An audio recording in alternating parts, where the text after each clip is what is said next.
Good evening, ladies and gentlemen. Welcome to my presentation. My name is Rose Shakaraya and I am a student at Western Governors University. I am going to talk about three major causes of falls among elderly. Who does fall? Well, anybody can be a victim of fall. But fall is one of the serious health problem among elderly. According to SHOFA, a constant rise in falls is seen on middle-aged people and it reaches to its maximum when they are 80 and above. According to Rubinstein, Josephson and Robbins, accidents are the fifth leading cause of death in older adults and fall add up to two-thirds of the accidental death. What are the major causes of falls? Anyone? No. Visual impairment, gait and balance impairment, and cognitive impairment are three major causes of falls. Today, I am going to talk about these three major causes. So far, any questions? No. Okay. Look at this chart. This chart shows three major causes of falls among elderly. As you see in the chart, visual impairment is the first one. With age, the ability of the eyes diminishes to adapt to varying levels of light and darkness. As a result, older people require more time to get used to lighting changes. Also with age, pupillary response and accommodation decline. Excessive illumination may lead to blindness. This can interfere with visual detection and interpretation of surroundings. According to LUT, visual impairment may also contribute to cognitive and functional decline in elderly persons that increases the risk for falling. The second cause is gait and balance impairment.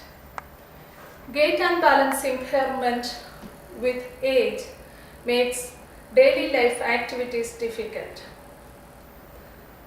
Lower extremity disabilities like loss of strength, orthopedic abnormalities, and poor sensation are a few factors that affect gait and balance impairment.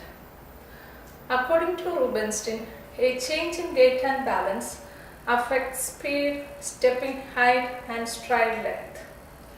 As a result, affected people are prone to slip, trip, or stumble that leads to fall. The third cause is cognitive impairment.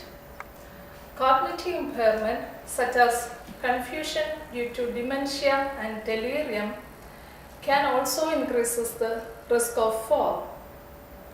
Poor cognition may lead to poor insight judgment.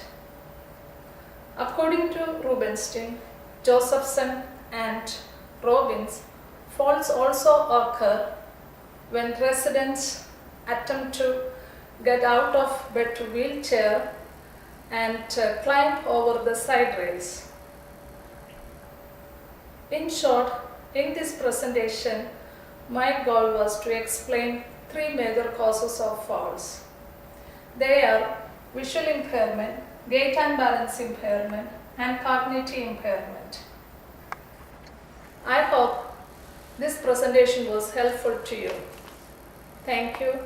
Any questions? What are the external factors that causes fall among elderly? Yeah, well, it's a good question. Use of more than 4 medications, improper use of assistive device, and environmental hazards are some of the external factors causing fall. Poor lighting, cluttered hallway, wet floor, uneven surfaces, and unsteady furniture are some of the environmental hazards. Any other questions? How can we prevent falls among elderly? It's an excellent question. Identifying and correcting the risk factors are the major component to prevent falls. This requires an interdisciplinary team approach. Maintenance of fall and safety precautions can prevent falls and fall-related injuries to a certain extent. Any other questions? Would you please explain a few major complications of fall among elderly? Yeah, hip fractures and head injuries are the most serious complications after a fall. It also leads to decline in function, immobility, and fear of falling. Falls not only create physical or mental condition worse, but it increases the financial burden as well. Any more questions? Well, I don't have more questions. If there is no questions, I am binding up my presentation. Thank you.